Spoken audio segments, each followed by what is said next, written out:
నా చేతిలోని గ్రంథము పరిశుద్ధ గ్రంథము. బైబిల్ ఉన్నవారా అందరూ దయచేసి మీ కుడి చేతితో బైబిల్ పైకెత్తి తలకు పైగా ఎత్తి చూపించవలసిందిగా మనం చేస్తాం. నా చేతిలోని గ్రంథము పరిశుద్ధ గ్రంథము, దేవుడు రాసిన గ్రంథము, దేవుడు రాసిన గ్రంథము, దేవుడు రాసిన గ్రంథము. మాట్లాడును, ప్రేమించును, ఓదార్చును, మాట్లాడును, నడిపించును, ప్రేమించును, ఓదార్చును. పాపిని మార్చే గ్రంథము, పాపిని మార్చే గ్రంథము. యేసయ్యను నమ్ముకొనుమా, యేసయ్యను నమ్ముకొనుమా, ఓ ప్రియ సోదరా, ఓ ప్రియ సోదరీ.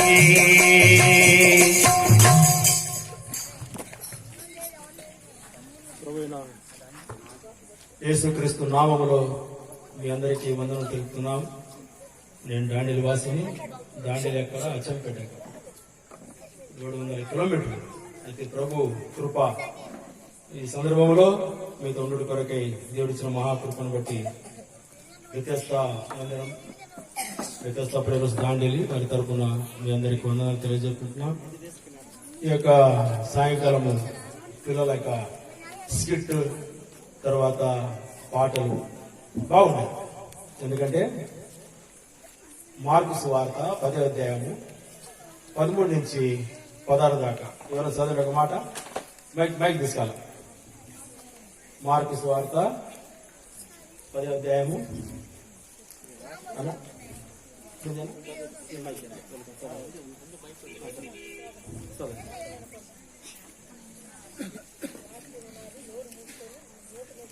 చదవాలి గట్టిగా.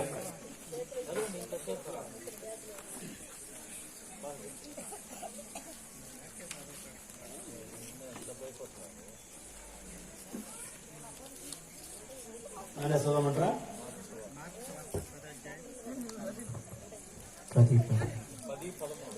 తమ చిన్న బిడ్డలను ముట్టవలనని కొందరు ఆయన వద్దకు వారిని తీసుకొని వచ్చిరి. అయితే శిష్యులు వారిని తీసుకొని వచ్చిన వారిని గద్దించిరి. యేసు అది చూచి కోపపడి, చిన్న బిడ్డలను నా యొద్దకు రానీయుడి, వారిని ఆటంకపరచవద్దు, దేవుని రాజ్యము ఇలాంటి వారి. చిన్న బిడ్డల వలె దేవుని రాజ్యమును అంగీకరింపని వాడు అందులో ఎంత మాత్రము ప్రవేశింపడని మీతో నిశ్చయముగా చెప్పుచున్నానని చెప్పి ఆ బిడ్డలను ఎత్తి కౌగిలించుకొని వారి మీద చేతులుంచి ఆశీర్వదించెను. ఈ మాట చూసినప్పుడు ఇది వర్తమానం కాదు, ఈ పిల్లల స్కిట్ గురించి 2 మాటలు చెప్పాలనుకుంటా. చాలా మంది పిల్లలు సండే స్కూల్ పంపరు. అయితే సండే స్కూల్ పంపడం బట్టి పిల్లలు మంచి బోధ నేర్చుకుంటారు, నటన నేర్చుకుంటారు, తర్వాత యాక్షన్ సాంగ్స్ ఇవన్నీ నేర్చుకున్న తర్వాత వారి జీవితంలో వారు గొప్పవారైనప్పుడు ఆ తల్లిదండ్రులకు విధేయులవుతారు. సండే స్కూల్ పంపకపోతే వాడు దుర్బిజుడవుతాడు. అయితే ఇక్కడ తమ పిల్లలు ముట్టాలని తల్లిదండ్రులు పిల్లల్ని తీసుకొచ్చినప్పుడు శిష్యులు చాలా కోపం వచ్చిందంట. శిష్యులు వారిని గద్దించిరి. యేసు అది చూచి, చిన్న బిడ్డలు నా ఎదుకు రానుడి, వారిని ఆటంకపరచవద్దు, దేవుని రాజ్యము ఇలాంటి వారిదే. మనము గాని చిన్నపిల్లల లాంటి స్వభావం లేకపోతే ఎంత మాత్రం నువ్వు పరలోక రాజ్యం ప్రవేశించాం. నువ్వు ఎంతలో విశ్వాసిగా ఏమనగా. అయితే వాక్యం పిల్లలు పొద్దున కొట్లాడుకుంటారు, సాయంత్రం ఒకళ్ళ మీద ఒకరు భుజం వేసుకొని ఎంతో సంతోషంగా వారు ఉంటారన్నమాట. అది పిల్లల స్వభావం. అందుకనే పెద్దలైన మనము గాని పిల్లలాంటి మనస్సు, అంటే కపటం లేని మనస్సు, కక్ష లేని మనస్సు, ఆయనకు పగ తెలిసిన మనస్సు. అందుకనే నేను చిన్నప్పుడు ఒక పాట నేర్చుకున్నా, నాకు ఇప్పటికి మతింది అనమాట. ఆ సండే స్కూల్లో నేర్పించారు. ఎదగాలి మనమంతా ఎదగాలి, యేసు రూపము మనకు రావాలి. ఎదగాలి మనమంతా ఎదగాలి, యేసు రూపము మనకు రావాలి. యేసు రూపము ఎట్లు రావాలి, యేసు యొద్ద మనము నేర్వాలి.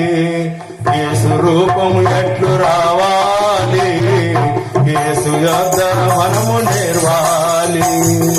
నేర్వాలి మనమంతా నేర్వాలి, యేసు యొద్ద మనము నేర్వాలి.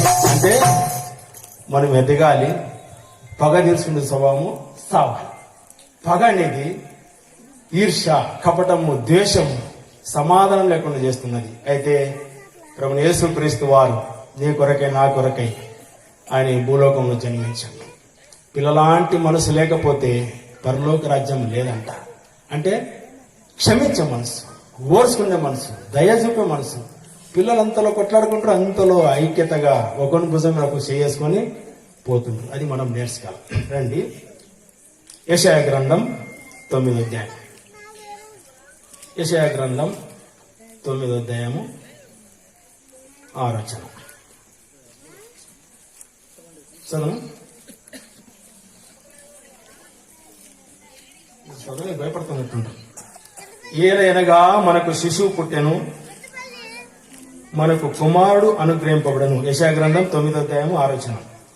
ఏలైనగా మనకు శిశువు పుట్టెను, మనకు కుమారుడు అనుగ్రహింపబడెను, ఆయన భుజం మీద రాజ్యభారం అందును. ఆశ్చర్యకరుడు, ఆలోచనకర్త, బలవంతుడ దేవుడు, నిత్యుడుగు తండ్రి, సమాధానకర్తగు అధిపతి అని ఆయనకు పేరు పెట్టబడెను. ఏలైనగా మనకు శిశువు పుట్టెను. ఈ శిశువు ఎటువంటి వాడంటే దయ చూపేటువంటి వాడు. అయితే ఈ భూలోకములో ప్రభువు యేసుక్రీస్తు వారు ఆయన అనాది సంకల్పము చొప్పున ఆయన పుట్టినటువంటి వాడు. అందుకనే ఈ క్రిస్మస్ సందర్భంగా ఆయన జననం గురించి అనేక స్థలాలలో ఈ సువార్త కూడికలు, తర్వాత స్కిట్లు, ఈ యొక్క పిల్లల డాన్స్ ప్రోగ్రాంలు చేస్తూ ఉంటారు. అందుకనే మనకు కుమారుడు, మనకు శిశువు అనుగ్రహింపబడెను. అయితే ఏ శిశువు? అందుకని ఇక్కడ రాయబడినది, ఏలైనగా మనకు శిశువు పుట్టెను, మనకు కుమారుడు అనుగ్రహింపబడెను. ఈ శిశువు పుట్టుటను బట్టి కొందరు కలవరపడ్డారు. మత్తయి సువార్త 1వ అధ్యాయం. మత్తయి సువార్త 1వ అధ్యాయం 3వ వచనం. మత్తయి సువార్త 1:3 క్షమించి 2:3 వచనం. హేరోదు రాజు ఈ సంగతి విన్నప్పుడు అతడును అతనితో కూడా యెరూషలేము వారందరూ కలవరపడిరి. ఎందుకు కలవరపడినంట? దానికి కారణం ఏముంది? 2వ వచనం చదువునా. 2:2 ఈదురు రాజుగా పుట్టినవాడు ఎక్కడనున్నాడు? తూర్పు దిక్కున మేము ఆయన నక్షత్రమును చూచి ఆయన్ను పూజింపవచ్చుమని చెప్పిరి. యూదుల రాజుగా పుట్టినవాడెక్కడున్నాడు? తూర్పు దిక్కున మేము ఆయన నక్షత్రము చూచి ఆయనను పూజింపవచ్చుమని చెప్పిరి. ఆయనను పూజించవచ్చితిమని చెప్తే ఈయన కలరం పుట్టింది. హేరోదు రాజు ఈ సంగతి వినినప్పుడు అతడును అతనితో కూడా యెరూషలేము వారందరూ కలవరపడి, మనకేమో శిశువు పుట్టెను, మనకు కుమారుడు అనుగ్రహించబడెను. ఈ కుమారుడు దుఃఖము తీసివేయటకై, పాపము నుంచి, శాపము నుంచి, అవిధేయత నుంచి తీసివేయటకై ఈ కుమారుడు ఈ యొక్క పరలోకమును విడిచి భూలోకముకు వచ్చెను. ఈ కుమారుడు ఎక్కడున్నాడు? యోహాను సువార్త 3వ అధ్యాయం. యోహాను సువార్త 1వ అధ్యాయము 3వ వచనం. యోహాను సువార్త 1:3లో ఆది యందు వాక్యముండెను, ఆది యందు వాక్యం ఉండెను. వాక్యము దేవుని యొద్ద ఉండెను, ఆ, వాక్యము దేవుడై ఉండెను. ఎవరుంటేనా వాక్యమే దేవుడు. మనం సిలువలు గిలువలు కాదే. చాలా మంది అనుకుంటుండ్రు ఏదో మెడవ సిలువ వేసుకుంటే పరలోక రాజ్యం పోతాను, ఇంటి మీద సిలువ పెట్టుకుంటే నాకు సమాధానం కలుగుతుంది. నీ హృదయంలో సిలువ ఉండాలి, నీ యొక్క మనసులో క్రీస్తు పుట్టాలి, నీ యొక్క హృదయములో సిలువ కార్యము జరగాలి. ఎప్పుడైతే నీ హృదయంలో సిలువ కార్యం జరుగుతుందో, అందుకనే ఆది యందు వాక్యం ఉండెను, వాక్యము దేవుని యొద్ద ఉండెను, ఆ వాక్యము దేవుని యొద్ద ఉండెను, వాక్యము దేవుడై ఉండెను. వాక్యము దేవుడై ఉండెను. ఈ వాక్యము శరీరధారిగా ప్రత్యక్షపరచబడు కనుకై ఆయన ఏమైందంటే చూడండి 10వ వచనము. ఆయన లోకంలో ఉండెను, లోకమైన మూలముగా కలిగెను గాని లోకమాయనను తెలుసుకొనలేదు. లోకము ఆయనను తెలుసుకొనలేదు. అందుకనే ఈ వాక్యం ఎట్టుందంటే ఆయన 2వ వచనములో ఆయన ఆది యందు దేవుని యొద్ద ఉండెను, సమస్తమును ఆయన మూలంగా కలిగెను, కలిగినది ఏది ఆయన లేకుండా కలగలేదు. ఆయనలో జీవం ఉంది. అందుకని ప్రభువు యేసుక్రీస్తు వారు ఈ లోకానికి వచ్చే ఉద్దేశం ఏంటంటే చీకటిలో ఉన్నటువంటి వారికి గొప్ప వెలుగు ఇచ్చుట కొరకై ఆయన వెలుగుగా ఈ భూలోకమునకు వచ్చినాడు. అందుకనే లూకా రాసిన సువార్త 2వ అధ్యాయము 10వ వచనంలో అక్కడ ఏం రాయమన్నదంటే లూకా రాసిన సువార్త 2వ అధ్యాయం 10వ వచనంలో, అయితే ఆ దూత భయపడకుడి, ఇదిగో ప్రజలందరికీ కలగబోవు మహా సంతోషకరమైన సువార్తమానము నేను మీకు తెలియజేస్తున్నాను. భయపడకుడి, భయపడకుడి. అయితే ఆ దూత భయపడకుడి, ఇదిగో ఇదిగో ప్రజలందరికీ కలగబోవు మహా సంతోషకరమైనటువంటి. మనకైనా కుమారుడు పడితే ఎంత సంతోషం, ఎంత ముచ్చట్లు, అందరికి ఫోన్ చేసి చెప్తాం. ఇప్పుడు డెలివరీ అయితే వాట్సాప్ లో పంపుతారు, పాప ఫోటో వాట్సాప్ లో ఇస్తారు, మాకు కుమారుడు పుట్టిండు, మాకు కుమార్తె పుట్టి, అంటే అంత సంతోషం. అయితే ఇక్కడ అయితే ఆ దూత భయపడకుడి, ఇదిగో ప్రజలందరికీ కలగబోవు మహా సంతోషకరమైన సువార్తమాను మీకు తెలియజేస్తున్నాను. దావీదు పట్టణమందు నేడు రక్షకుడు మీ కొరకు ఉన్నాడు, నేడు రక్షకుడు మీ కొరకు పుట్టి ఉన్నాడు. మీ కొరకు, మన కొరకై, ఈ రక్షకుడు మన కొరకై ఆయన పుట్టినటువంటి వాడు. అందుకని ఇక్కడ ఒక మాట ఏముందంటే 8వ వచనములో, ఆ దేశములో కొందరు గొర్రెల కాపరు పొలములో ఉండి కాచుకొని చూడగా ప్రభు దూత వారి ఎద్దకు వచ్చి నిలిచెను. ప్రభు మహిమ వారి చుట్టూ ప్రకాశించినందున వారి మిక్కిలి భయపడి. ప్రభువుకు ఒక మహిమ ఉంది.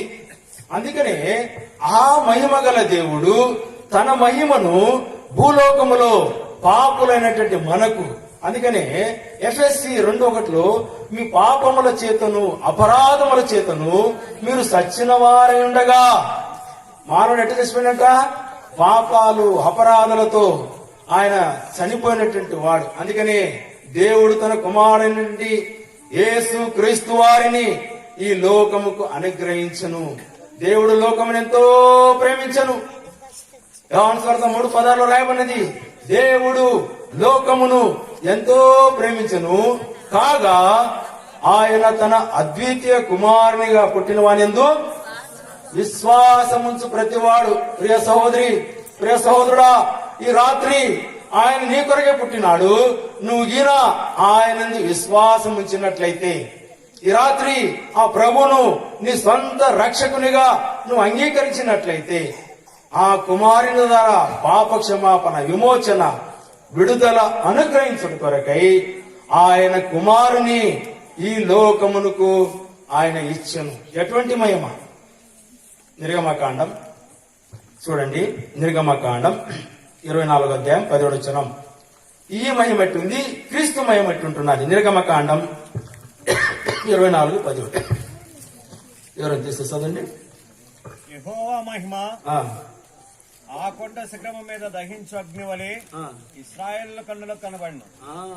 ఈ మహిమ దహించు అగ్ని వలె ఇశ్రాయేలుకు కనబడదంట. అయితే క్రీస్తు మహిమ వారి చుట్టూ ప్రకాశించినందున మహిమ గల దేవుడు తన మహిమను నీకిచ్చుట కొరకై, పాపులైన మనలను రక్షించుట కొరకై ఆయన తన కుమారుడైనటువంటి యేసు క్రీస్తు వారిని ఆయన ఈ లోకమునకు అనుగ్రహించును. అందుకనే ఆయనందు విశ్వాసముంచు ప్రతివాడు నిత్య జీవం పొందునట్లు ఆ కుమారుని అనుగ్రహించును. చాలా మంది అనుకుంటుండ్రు పండగ వచ్చింది చాలా సంతోషమని. అయితే నువ్వు పైన సంతోషం పొందుతుండవు గాని నీ హృదయములో సంతోషం ఉంటున్నదా?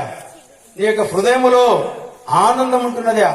అందుకని ఇక్కడ మనం చూసినప్పుడు లూకాసు వార్త 2వ అధ్యాయములో ప్రభు దూత వారి యొద్ద నిలిచెను, ప్రభు మహిమ వారి చుట్టూ ప్రకాశించినందున వారు మిక్కిలి భయపడిరి. దేవుని యొక్క మహిమ ఉంది. ఆ మహిమ గల దేవుడు తన మహిమలో నిన్ను నిలుచుట కొరకై, తన మహిమ నీకు అనుగ్రహించుట కొరకై, అందుకనే మన పాపముల నిమిత్తమై ఆయన శిలువ ఎక్కాల్సి వచ్చింది. ఆయన మన పాప నిమిత్తమై ఆయన కొరడా దెబ్బలు ఆయన పొందినాడు. అయితే ఆ దేవాది దేవుడు, ఆ ప్రేమగల దేవుడు, ఆ పరలోక రక్షకుడు నిన్నెంతో ప్రేమతో ఆహ్వానిస్తుంటున్నాడు. అందుకని మనసారూపమునే దాల్చను, ఆయనే నా రూపము దాల్చే, తన స్వరూపమునే దాల్చను, ఆయనే నా రూపము దాల్చే, దాసుడనగునను ప్రార్థింపను, రూపము దాల్చను, దేవదేవుని కొనియాడెదము, అవిరత ప్రియని కోసెందుము, ఏ పొగదయాలని పొగడెదము, పాప పరిహారని పాడెదము, దేవదేవుని కొనియాడెదము, అవిరత ప్రియని కోసెందుము, దూతలు స్తుతించు మహోన్నతుడు, కన్యమరియయందు జన్మించెను, దూతలు స్తుతించు మహోన్నతుడు, కన్యమరియయందు జన్మించెను, మరియందు చీకటి పోగొట్టి, ప్రియపర సుఖమును దయచేసెను, దేవదేవుని కొనియాడెదము, అవిరత ప్రియని కోసెందుము. గుర్తుపెట్టాయన, దూతలు స్తుతించు మహోన్నతుడు నీ కొరకై నా కొరకై కన్యమరియ గర్భమందు ఆయన దాల్చెను, మహియందు చీకటి పోగొట్టుకొని ఈయపర సుఖములు మనకు దయపరచు. చీకట్లో ఉన్నటువంటి మనం ఆశ్చర్యకరమైన తల వెలుగులోనికి ఆ యొక్క పిలిచిన వాని గుణాతిశయములు ప్రచురం చేయడం కొరకు నా ప్రియ సోదరి సోదరుడా, ఈ రాత్రి వేళలో ఆ ప్రభు నిన్ను ప్రేమతో ఆహ్వానిస్తున్నాడు. తన మహిమను నీకిచ్చుట కొరకై. ఆయన మహిమ ఉంది, తర్వాత ఆయనలో జీవం ఉంది. యోహాను సువార్త 1వ అధ్యాయం, యోహాను సువార్త 1వ అధ్యాయం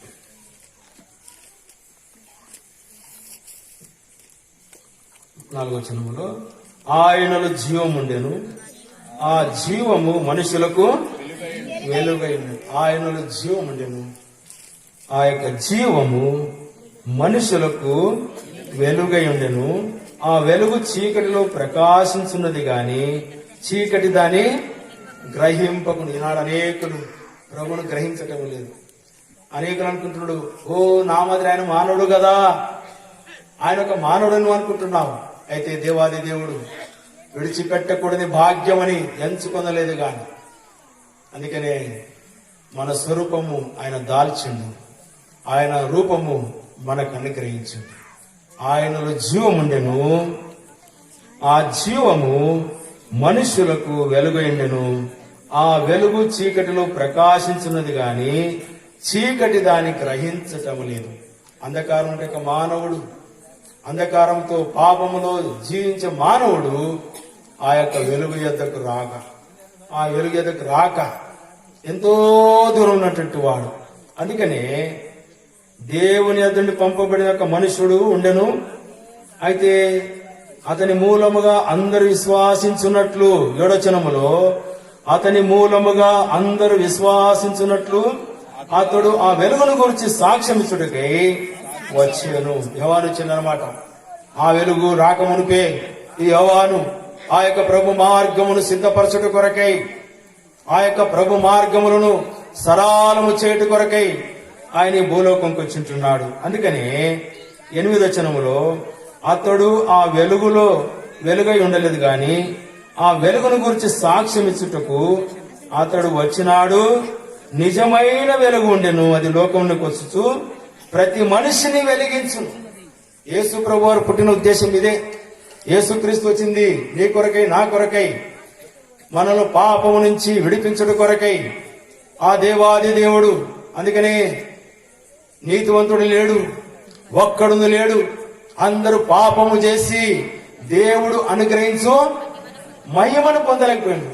ఈ మహిమ, దేవునికి ఉన్న మహిమ, తన మహిమను మనకిచ్చుట కొరకై ఆయన వచ్చినప్పుడు అందరూ పాపము చేసి అనుకోవచ్చు, ఏమయ్యా పాపము అంటున్నారు. ఎటువంటి పాపం? అయితే దావీదు తన యొక్క జీవితంలో ఎంత యథార్థం చెప్పుకునంటే, నేను పాపములనే పుట్టినవాడు, నా తల్లి పాపముల నన్ను గర్భము ధరించి. ఎంత యథార్థంగా చెప్తున్నాడు. మనం చెప్తామా? నేను పాపంలో పుట్టినటువంటి వాడను, నా తల్లి నన్ను పాపములనే గర్భము ధరించింది. యథార్థంగా చెప్తున్నాడు. అందుకని దేవుని దృష్టిలో దావీదు ఎంతో నీతిపరుడుగా. ఇక్కడ మనం చూసినప్పుడు 9వ వచనములో నిజమైన వెలుగుండెను, అది లోకములోనికి వచ్చుచు ప్రతి మనిషిని వెలిగించుచున్నది. అది లోకములోనికి వచ్చేసి, అది లోకములు. అందుకని జీవంబునిచ్చిన దేవుడా నే పాడేదా నీకు కృతజ్ఞతలు. 234 పాట చూడండి, పాట సంఖ్య 234. జీవంబునిచ్చిన దేవుడా నే పాడేదా నీకు నిరంతరము, నే పాడేదా నీకు నిరంతరము. హల్లెలూయా హల్లెలూయా. పావనుడా నీకు పలుమారు, నేనే నీకియంగా పాత్రుడను, నేనే నీకియంగా పాత్రుడను. హల్లెలూయా హల్లెలూయా. వెలిగించినావు వెలిగించినావు, గాలిని మాకై కలుగా చేసి అనుదినము మాకు ఆరనిచ్చి ఊపిరి పోసి కాపాడితివి. వెలిగించినావు వెలిగించినావు, గాలిని మాకై కలుగా చేసి అనుదినము మాకు ఆరనిచ్చి ఊపిరి పోసి కాపాడితివి. ఎంతలో కాని మంచి పనులు హల్లెలూయా హల్లెలూయా అని పాడెదను. ఎంతలో కాని మంచి పనులు హల్లెలూయా హల్లెలూయా అని పాడెదను.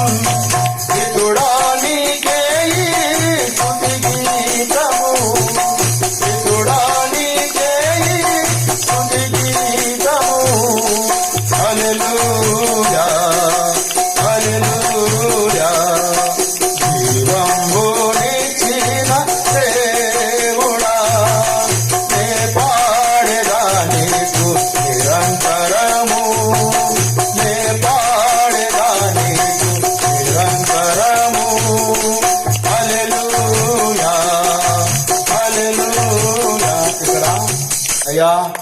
వెలిగించినావు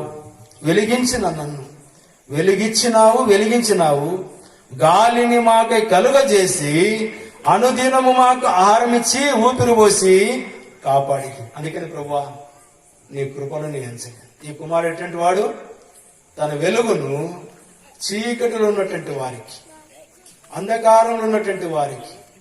చాలా మంది అంటారు అన్న నరకం గురించి చాలా మంది చెప్తుంటారు, నువ్వు పోయి చూసినావా?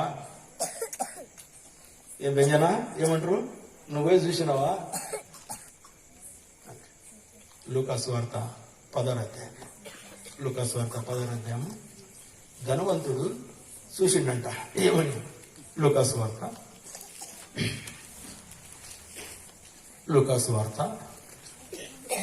10వ అధ్యాయం 24-25 చదవండి. తండ్రివైన అబ్రహామా, నా యందు కనికరపడి తన వేలి క్రొనను నీళ్లలో ముంచి నా నాలుకను చల్లార్చుటకు లాజర్ను పంపుము, నేను ఈ అగ్ని జ్వాలలలో యాతన పడుచున్నానని కేకలు వేసి చెప్పాను. అందుకు అబ్రహాం, కుమారుడా, నీవు నీ జీవిత కాలమంతా నీకు ఇష్టమైనట్టు సుఖము అనుభవించితివి, అలాగుననే లాజరు కష్టము అనుభవించినని జ్ఞాపకం చేసుకుని ఇప్పుడైతే వాడు ఇక్కడ నెమ్మది పొందుచున్నాడు, నీవు యాతన పడుచున్నావు. ఇప్పుడైతే చూడండి, ఇప్పుడైతే వాడు ఇక్కడ నెమ్మది పొందుచున్నాడు, నీవు యాతన పడుచున్నావు. యాడున్నాడు ధనవంతుడు మంచి సుఖభోగములతో సుఖించి ఈ భూమిలో జీవించిన ఆ ధనవంతుడు తండ్రివైన అబ్రామా, ఈ ధనవంతుడనే అబ్రామ కుమారుడే. అందుకనే తండ్రి అయిన అబ్రామా అంటున్నాడు. మనం ఎవరంట నాయన అంటామా? రస్తలో పోయే వాళ్ళందరూ నాయన అంటే ఎవడరా నీకు నాయన అంటాడు. అయితే ఈ యొక్క ధనవంతుడు తండ్రివైన అబ్రామా ఆ లాజరును, కురుపులతో నిన్నటి లాజరు, ఆ బల్ల మించి తిన్న పన్నటెండక ఆ ముక్కలు ఏరుకొని తినక లాజరు. ప్రియ సహోదరి సహోదరుడా, నువ్వు భూలోకములో బీదరికం ఉండొచ్చు, కష్టాలతో ఉండొచ్చు, అనారోగ్య పరిస్థితి ఉండొచ్చు. అయితే నువ్వు దేవునికి నీతిగా జీవించినట్లయితే, అందుకనే ఇక్కడ ఈ యొక్క ఆ నరకములో యాతన పడుచు, ఆ నరకములో అతని యాతన పడుచు ఏమంటాడంటే, తండ్రి అయిన అబ్రామా, నా యందు కనికరపడి, దేవుడు భూలోకమును నీకు సువార్త ఇచ్చిండు, దేవుడు నీకు సువార్థికులు పంపించిండు. అందుకని అంటున్నాడు ఆయన, ఆ ధనవంతుడయ్యా, ఆ లాజరు ఒకసారి అడిగి పంపితే బాగుందో కదా. యాడికి పంపాలంట? నాకు 5 మంది సహోదరులు ఉన్నారు. చాలాసార్లు దేవుని యొక్క వాక్యం మన కాడికి వచ్చినప్పుడు మనం అంగీకరించకపోతే, దేవుని యొక్క వాక్యము నీతో మాట్లాడినప్పుడు నువ్వు దాన్ని త్రోసివేసినట్లయితే, ఒకనాడు ధనవంతుని యొక్క పరిస్థితి నీ పరిస్థితి అవుతుంది. ధనవంతుడి యొక్క ఆ యొక్క అగ్ని జ్వాలలతో కాల్చబడచ్చు. తండ్రి అయిన అబ్రామా, నా యందు కనికరపడి, నువ్వు కనికరం చూపిన భూలోకములో, ఓ ధనవంతుడా, నీకు ధనం ఉంది, ఐశ్వర్యం ఉంది, సమృద్ధికరమైన ఆహారం ఉంది, నువ్వు ఎన్నడన్నా కనికరించినావా? అయితే కనికరముల దేవుడు, కృపగల దేవుడు ఆ యేసు ప్రభు నిన్ను నన్ను ప్రేమించి చీకటి నుండి ఆశ్చర్యకరమైన తన వెలుగులోనికి పిలిచిన వాని గుణాతిశయములను ప్రచురము చేయు నిమిత్తము, అందుకనే ఈ స్వార్థ పెట్టింది. ఈ ఎవరున్నా చింతపల్లి, ఎంతో సంతోషం. చింతపల్లి గ్రామస్తులారా, దేవుడు మిమ్మల్ని మీ కుటుంబాలను ఎంతగా ఆశీర్వదించగాక. ఎంత ప్రయాస తీసుకున్నారు, ఎంత సమర్పణ చేసుకున్నారు. ప్రభునందు మీ ప్రయాస వ్యర్థము కాదని గుర్తించి దీనికి ప్రతిఫలాలు దేవుడు మీకు అనుగ్రహిస్తాడు. ఎందుకంటే ఈ యొక్క సువార్తను ఏర్పాటు చేసి అనేకులను ప్రభు మార్గములో నడుపుట కొరకై. అందుకనే దానియేలు గ్రంథం 12:3 రాయబడినది, ఎవరైతే అనేకులను ఆయన తట్టు తిరుపుదరో వారు నక్షత్రములే వెలుగుచుంది. నక్షత్రము వలె నువ్వు ఒక నక్షత్రం, ఇంటి మీద కట్టుకునే నక్షత్రం కాదు. ఏదో క్రిస్మస్ పండుగ వచ్చిందని ఆ ఇంటి మీద ఒక నక్షత్రం కట్టుకొని కొన్నిసార్లు అంటారు. అది ఇక క్రిస్మస్ రోజు మేము ఎస్వీజీలో ఉన్నట్టు మా తండ్రి గారు చిన్నప్పుడు, నేను చిన్నపిల్లని, మేము ఎస్పీజీకి చెందిన నామకర్త క్రైస్తవంలో ఉన్నటువంటి వారు. పండగ రోజు మాత్రమే గుడి, మా తర్వాత మాకు గుడి లేదు, ఏమి లేదు. ఆ శిలువ పడి తిరుగుతాను. పొద్దున శిలువ పట్టుకునేది, ఇంటింటికి పోయి కాணிకలు అడిగేది.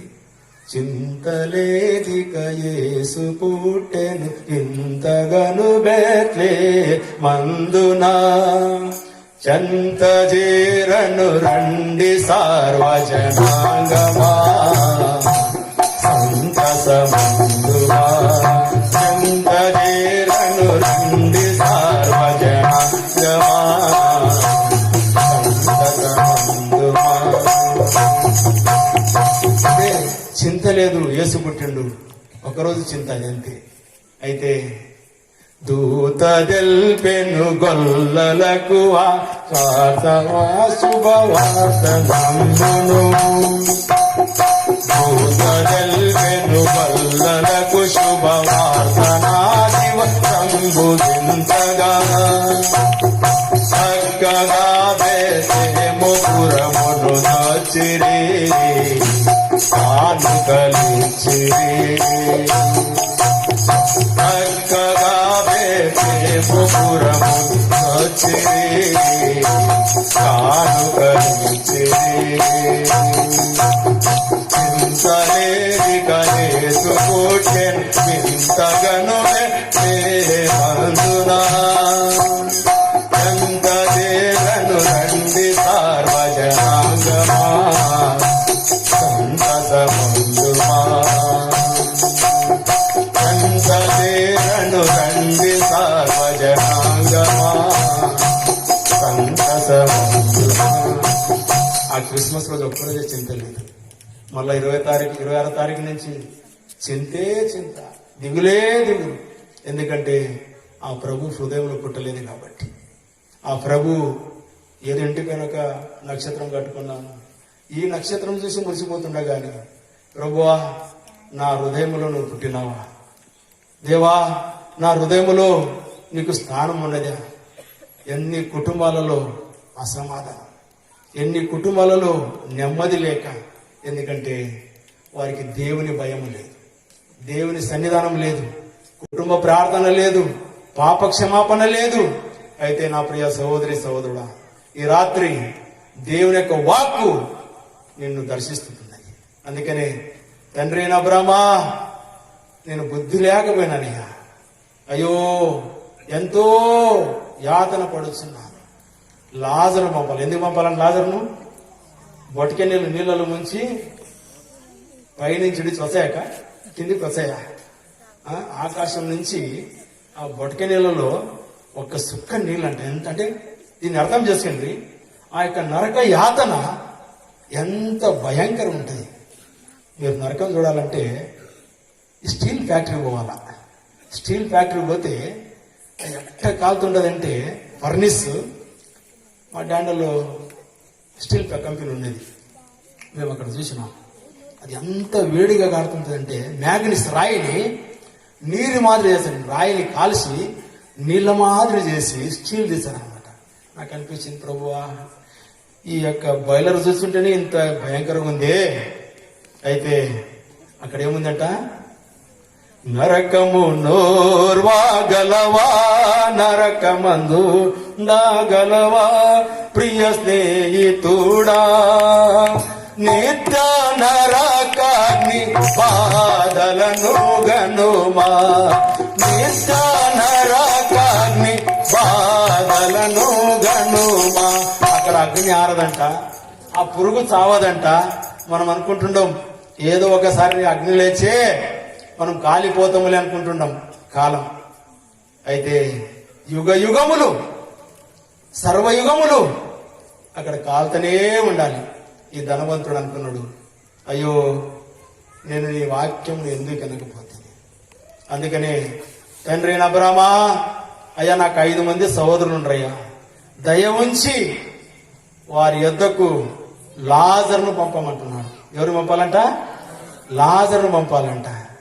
చనిపోయినడిగిన మనోడిగిన వచ్చే మనం ఇంట్లోకి తీసుకుంటామా అని, మన తల్లి మన తండ్రి మన బంధువుడు చచ్చిపోయాడు అనుకో, పోయి భూస్థాపన చేసినాము, 3 గంటల కాడ వచ్చి వాకిలు కొట్టిండు, మనం వాకిలు తీస్తామా?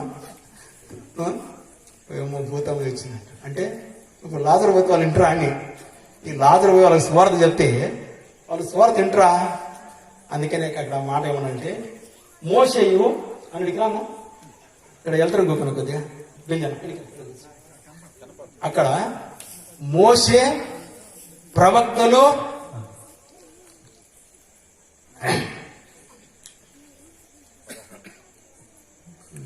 అబ్రహాము ఎన్ని వచ్చాను 29. అబ్రహాము వారి యొక్క మోషే ప్రవక్తలను ఉన్నారు, వారి మాటలు వినవల్లని అతనితో చెప్పగా. మోషే తర్వాత ప్రవక్తలు స్వార్థికులు అందరికి వచ్చేది మీ ఇంటింటికి, అమ్మా ప్రభు నమ్మకమ్మా, దేవుని నమ్మకమ్మా, విశ్వాసం ఉంచమ్మా. ఒక ఊర్లో వాళ్ళు చాలా గయాలి ఆడగొత్తారు, పొద్దున్న లేచుకుని ఇంత లాగుపోతారు. వాళ్ళు వచ్చే బా ఈమె ఎదురుగా వచ్చింది ఆయన, ఈమె నోట్లో ఉన్నదిరా అంటే ఇంకా బూతులే. అయితే ఆఖరి రోజులలో చచ్చిపోయేటప్పుడు నాయన నా కాడికి వచ్చి ఒకసారి ప్రార్థన చేయరాదా అన్నది. అంటే మరణం సమీపించింది, మరణ భయం వేధిస్తుంది, మరణ భయం అతన్ని ఆమెను వేధిస్తుంది. అప్పుడు నేను పోయి కొద్దిగా స్వార్థ చెప్పాను. స్వార్థ చెప్తే అప్పుడు అంటుంది, తిట్టి తిట్టి తిట్టి నా నోటికి క్యాన్సర్ వచ్చింది నాయన అనేది. ఏమన్నది? తిట్టి తిట్టి తిట్టి తిట్టి నా నోటికి క్యాన్సర్ వచ్చింది, నీళ్లు కానీ పోవటం లేదంట. ఇప్పుడేం పోవటంలే? నీళ్లు కానీ పోవటం లేదు నాయన నా నోట్లో. ప్రియ దైవ జనమా, దేవుడు నీకు సువార్త వినిపిస్తున్నాడు. దేవుడు నీ కొరకై నీ ఇంటి ద్వారం దగ్గర, నీ వాకిటి దగ్గర సువార్త తీసుకుని చుంటున్నాడు. నువ్వు ప్రభుని అంగీకరించు. ప్రభువా, నేను ఇంతవరకు నైనా మొండితనంతోనే జీవించిన. యోహాను సువార్త 3వ అధ్యాయంలో నికోదేముడు యొక్క మనుష్యుడు, పాండిత్యం కలిగినటువంటి మనుష్యుడు. యోహాను సువార్త 3వ అధ్యాయం, యోహాను సువార్త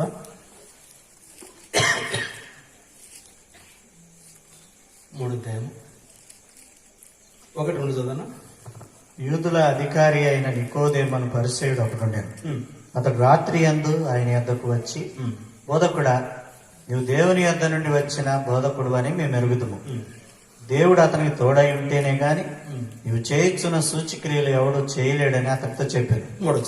అందుకు యేసు అతనితో, ఒకడు క్రొత్తగా జన్మించితేనే గాని అతడు దేవుని రాజ్యమును చూడలేడని నీతో నిశ్చయముగా చెప్పుచున్నాను. అందుకు యేసు ఒకడు క్రొత్తగా జన్మించకపోతే, ఈ యేసు నీ కొరకే జన్మించిండు పశువుల పాకలో. ఈ యేసు ప్రభు ఆయన పశువుల యొక్క పాకలో నీ కొరకే జన్మించిండు. అయితే నువ్వు గాని జన్మించాలంటున్నాడు. ఒకడు క్రొత్తగా జన్మించకపోతే పాపములున్న నిన్ను, చీకట్లున్న నిన్ను రక్షించుడు కొరకై ఆ ప్రభు ఆయన పశువుల పాకలో జన్మించాడు. అయితే నువ్వు జన్మించినావా?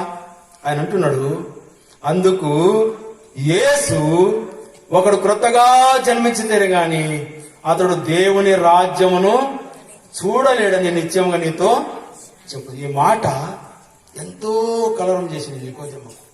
నికోదేము అంటే సామాన్యుడు కాదు. 70 మంది పోపులకు వాళ్ళ పైన అధికారం అంటే ఒక బుక్కులో చరిత్ర రాయమన్నది నికోదేము గురించి.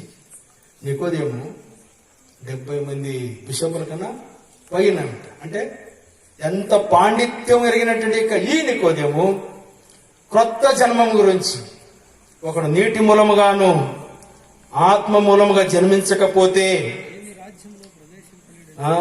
దేవుని రాజ్యములో ప్రవేశించలేడు. దాన ధర్మాల ద్వారా నువ్వు ప్రవేశించలేవు, పుణ్యకార్యాల ద్వారా ప్రవేశించలేవు. జన్మముతోనే పాపివి నీవు, నీతివంతుడే లేడు. జన్మముతోనే పాపివి నీవు, నీతివంతుడే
జన్మకర్మ వలన నీ పాపం పోదు కానీ.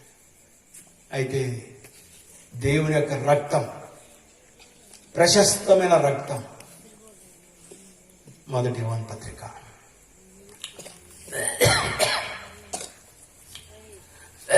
మొదటి యోహాను పత్రిక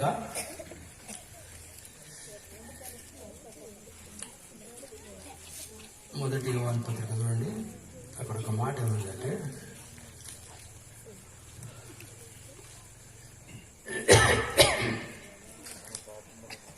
ఆ, 1:9 ఆ, మన పాపములను మనం ఒప్పుకునే ఎడల ఆ. ఆయన నమ్మదగినవాడు, ఒకటి నమ్మదగినవాడు, నీతిమంతుడును గనుక నమ్మదగినవాడు, నీతివంతుడు గనక. ఆయన మన పాపములను క్షమించి సమస్త దుర్నీతి నుండి మనల్ని పవిత్రులుగా చేయును. ఆయన మన పాపం నుండి క్షమించి సమస్త దుర్నీతితో నింపబడిన మానవుడు ఆ యొక్క ప్రశస్తమైనటువంటి యొక్క రక్తముతో, ఆ యొక్క శిలువలో గార్చిన రక్తముతో, ఆయన నీ కొరకై నా కొరకై ఆ యొక్క దేవాది దేవుడు ఆయన శిలువలో వేలాడాడు. అందుకనే యేసు ప్రభువుని శిలువేసినప్పుడు 2 దొంగలు ఉన్నారు. మొదటి దొంగ అన్నాడు, నువ్వు క్రీస్తువు కదా, నిన్ను నువ్వు రక్షించుకో, మమ్మల్ని కానీ రక్షించలేదు. ఎంత జ్ఞానంగా ఈనాడు మనం కానీ చాలా జ్ఞానంగా మాట్లాడతాం. దేవుని వాక్యం ఎరుగు, దేవుని వాక్యం తెలుసు, చిన్నప్పటి నుంచి బాల్యం నుంచి అన్ని నేర్చుకున్నటువంటి వారమే. అయితే నువ్వు క్రీస్తువు కదా, నిన్ను నువ్వు రక్షించుకో, మమ్మల్ని కానీ రక్షించమన్నాడు. అయితే రెండవ దంగ ఏమన్నాడు, ఆయన ఏ పాపము చేయలేదు, మనకైతే తగిన వాటి ప్రతిఫలం మనము పొందచ్చు. అందుకని ఆ రెండవ దొంగ, ప్రభువా యేసు నీ రాజ్యములోనికి వచ్చిన నన్ను జ్ఞాపకము. అందుకని పాపాత్ముడైనా దొంగయు ఆ ఊటలో ముంగి మన్నించు మోక్షము నోని ధ్యానించే. హల్లెలూయా యేసు ఆ కల్వారి పైన మృతుడా. హల్లెలూయా హల్లెలూయా హల్లెలూయా ఆమేన్. పాపాత్ముడైన దొంగ క్రీస్తు రక్తంలో మునిగి ఆ ప్రభు ఈ యొక్క రాత్రి వేళలో, నా ప్రియ సహోదరి సోదరుడా, నేను ప్రేమతో ఆహ్వానిస్తున్నాడు. నేను నీ కొరకై ఈ భూలోకం జన్మించినాను. ఆయన దేవుని కుమారుడిని విడిచిపెట్టకూడని భాగ్యమును ఎంచుకొనక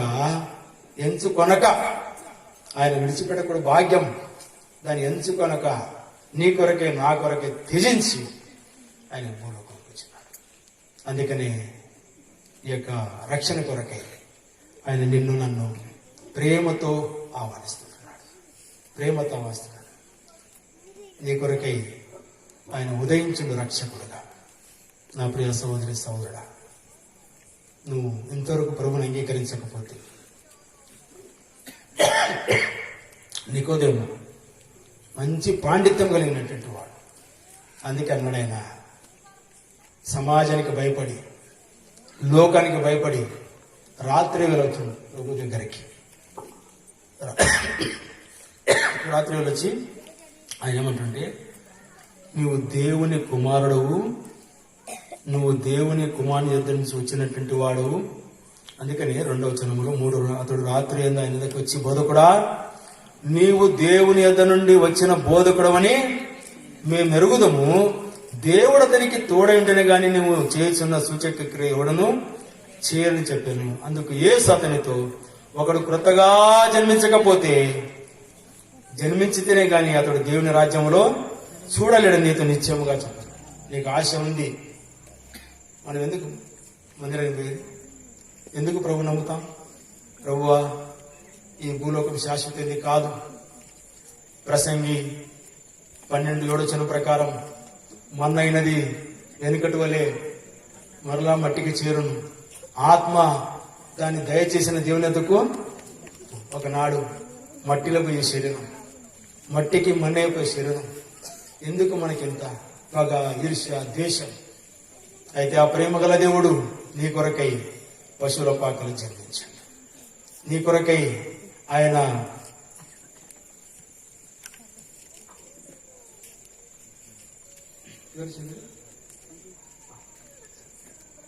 నీ కొరకై ఆయన అందుకని చింత విచారముతో నిండి ఉన్న లోకారుదనా విని,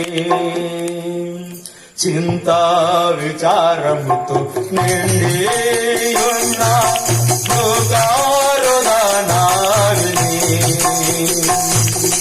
పాపము నుండి నాశించిపోగా ఆత్మ విమోచకుడు,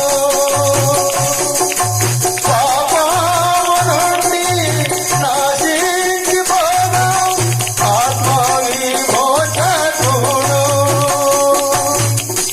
మానవాళికై మరణము నొంది, మానవాళికై మరణము నొంది నిత్య జీవము నివన్,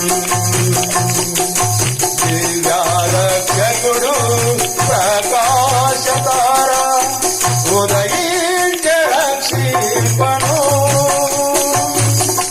దివ్యారక్షకుడు ప్రకాశతార ఉదయించ రక్షింపను, ఉదయించే రక్షకుడు,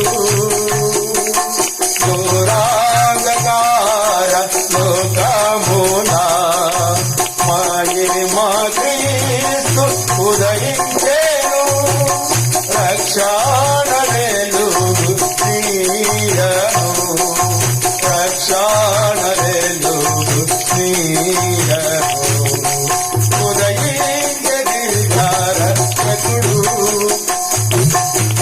ప్రియ సోదరి, చింత విచారముతో నిండిన లోకరోదన విని పాపము నుండి నశించిపోగా ఆత్మ విమోచకుడు మానవాళికై మరణం నుండి నిత్య జీవం నిచ్చుట కొరకై ఈ దివ్యరక్షకుడు ప్రకాశతార నీ కొరకై నా కొరకై ఈ భూలోకం ధరించాడు.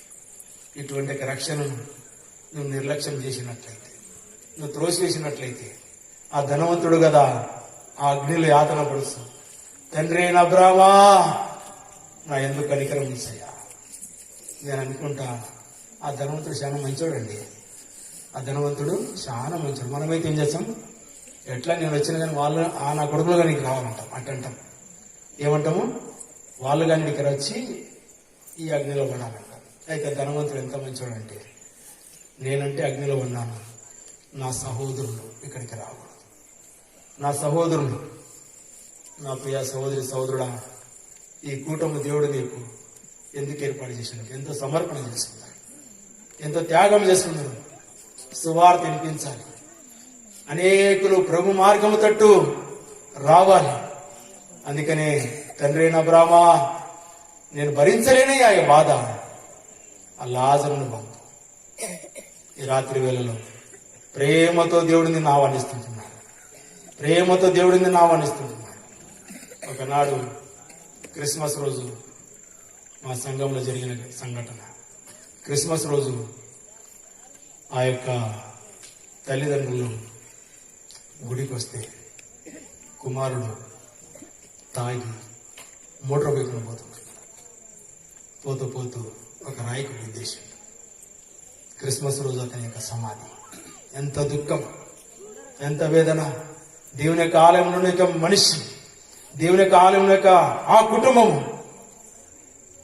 తల్లిదండ్రులు వచ్చిండు పిల్లల్ని తేగా, అతడు తాగి మోటార్ బైక్ను పోతున్నాడు, పోయి ఒక రాయికి గుద్దుకున్నాడు తల. పండగ రోజు ఎంతో సంతోషంగా పండగ ఆచరించాల్సింది. ఆ రోజు అతని సమాధి కార్యక్రమం. నీ యొక్క మరణం ఇప్పుడు తెలియదు.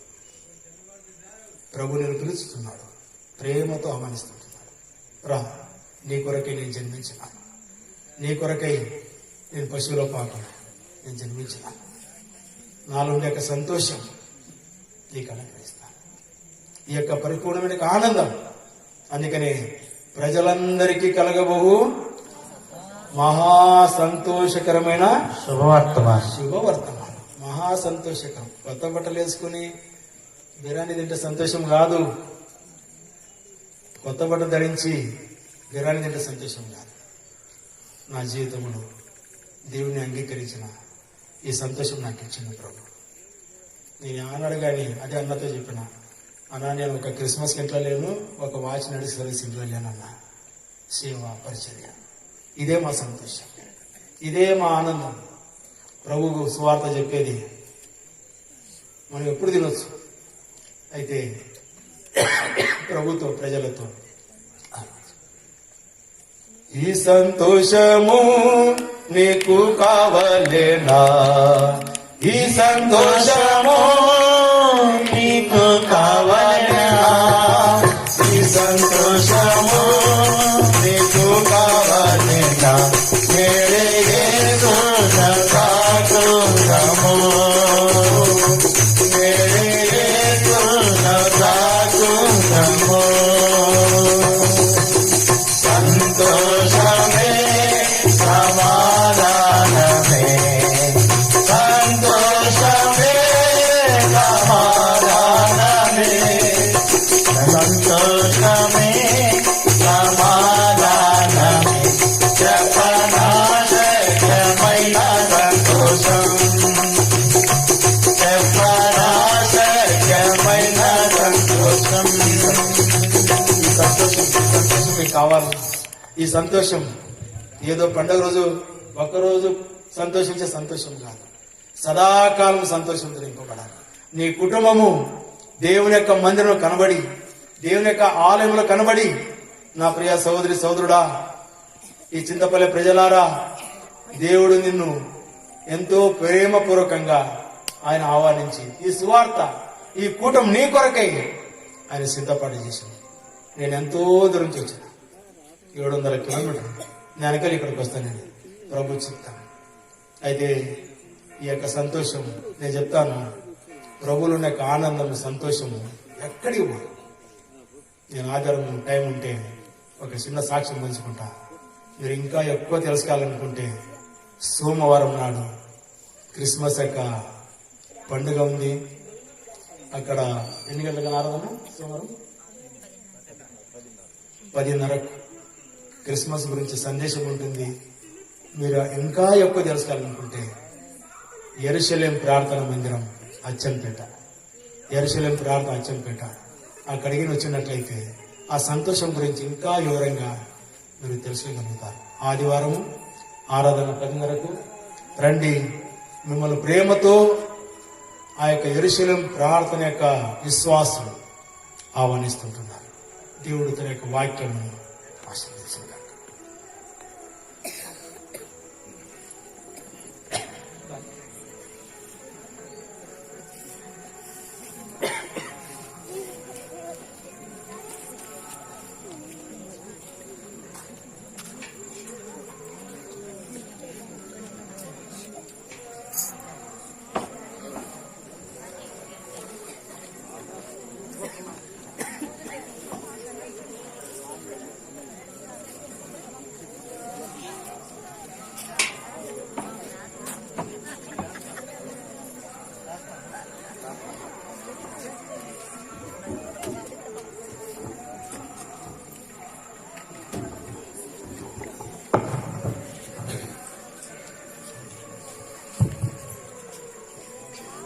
ప్రార్థన చేసుకుందాం.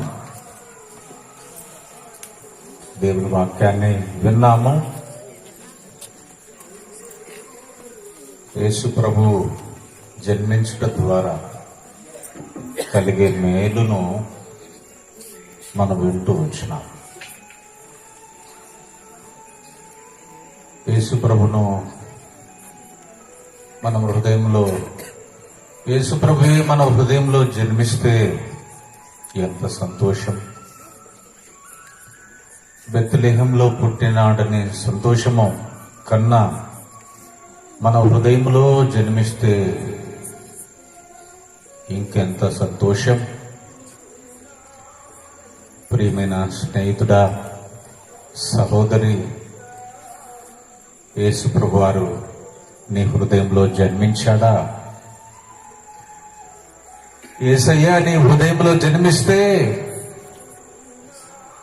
ఆ సంతోషం, ఆ ఆనందానికి అవధులుండవు. అలాంటి సంతోషం మనం కలిగి ఉంటాం. అలా ఉండటానికి పరిశుద్ధాత్మ దేవుడు మనందరికీ సహాయం చేయనట్లు చిన్న ప్రార్థన చేస్తాం. యేసు ప్రభువా, నీ వందనములు నాయనా. మీ యొక్క దాసుల ద్వారా తెలియజేసిన మీ యొక్క అమూల్యమైన మాటలు బట్టి వందనములు చెల్లిస్తూ ఉన్నాం. యెషయా గ్రంథం 9వ అధ్యాయం 6వ వచనంలో తెలియజేస్తూ వచ్చినారు. పరమ తండ్రి, మనకు శిశువు పుట్టెను. ఆ శిశువు మీరే కదా నాయనా. ఆ శిశువైన యేసుక్రీస్తు ప్రభువారు ఈ లోకంలో పుట్టాడు.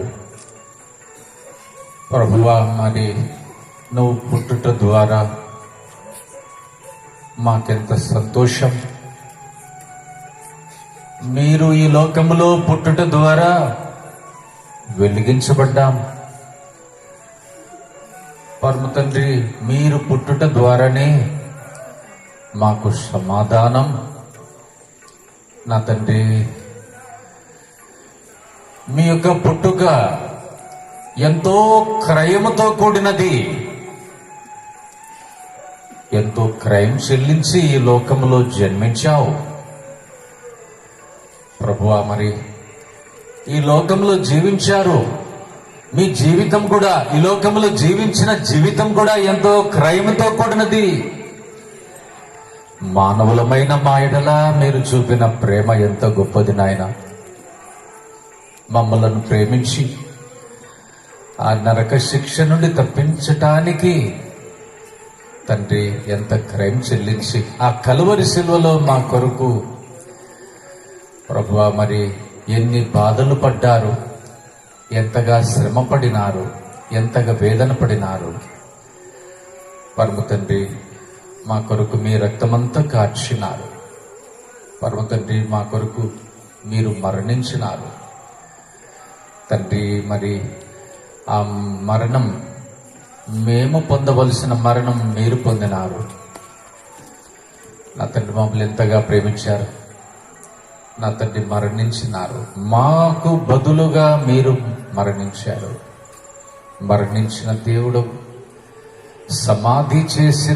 సమాధి చేయబడిన దేవుడు, 3వ దినాన మృత్యుంజయుడిగా ఈ లోకములో లేచిన దేవుడు తండ్రి. మా పాపములన్నిటినీ క్షమించిన వారు మీరే. మాకు విమోచన కలుగజేసిన వారు కూడా మీరే ప్రభా. నిన్ను ఇంకా ఎందరూ అంగీకరించలేదేమో ప్రభా. ఇంకా నిన్ను హృదయంలో ఎవరు చేర్చుకోకపోతే వారిని మీరు దర్శించారు. నిన్ను చేర్చుకోకపోతే తండ్రి, ఆ ధనవంతుని యొక్క పరిస్థితిని మాకు తెలియజేస్తూ వచ్చినారు ప్రభా. నిన్ను ఎన్నోసార్లు విన్నాడు గాని నిన్ను హృదయంలో చేర్చుకోలేకపోయాడు తండ్రి. ఆ యాతన స్థలంలో వేదన పడుతున్నాడు, కేకలు వేస్తున్నాడు. అలాంటి పరిస్థితి ఎవరి కూడా రాకూడదు అని ఈ రాత్రి ప్రేమతో మరోసారి మీ దాసుల ద్వారా మాట్లాడుతూ వచ్చారు ప్రభువా. మరి ఇంకా ఎవరైనా హృదయంలో చేర్చుకోపోతే వారిని రాత్రి మీరే దర్శించమని కూడా ప్రార్థన చేస్తా ఉన్నాం. పాపాన్ని గుర్చి, నీతిని గుర్చి, తీర్పును గుర్చి వర్తించేవారు మీరే కదా నాయన. మమ్మల్ని ఇంకా ప్రేమిస్తున్నారు, ఇంకా మా పైన చాలి పడుతూ ఉన్నారు, ఇంకా మా పైన కనికరం చూపుతున్నారు, ఇంకా మా పైన మీ అధికమైన కృప చూపుతూ ఉన్నారు నా తండ్రి. ఈ కూడిక ద్వారా మీరు మహిమ పొందినందుకు వందనములు చెల్లిస్తున్నాను. నీ మాటల ద్వారా, నీ పాటల ద్వారా ప్రభా మరి మహిమపరచబడ్డందుకు వందనములు చెల్లిస్తూ ఉన్నాం. మీరే మహిమ పొందినందుకు వందనాలు మా తండ్రి. ప్రభా మరి స్థలంలో విత్తబడిన ప్రతి మాట ఈ యంత్ర శబ్దము ద్వారా ఎందరు విన్నారో యేసయ్యను గూర్చి వారి హృదయాల్లో కార్యం చేయమని, ఈ గ్రామంలో ఉన్న ప్రజలందరినీ కూడా వెలిగించమని మిమ్మల్ని బ్రతిమలాడుకుంటున్నాం.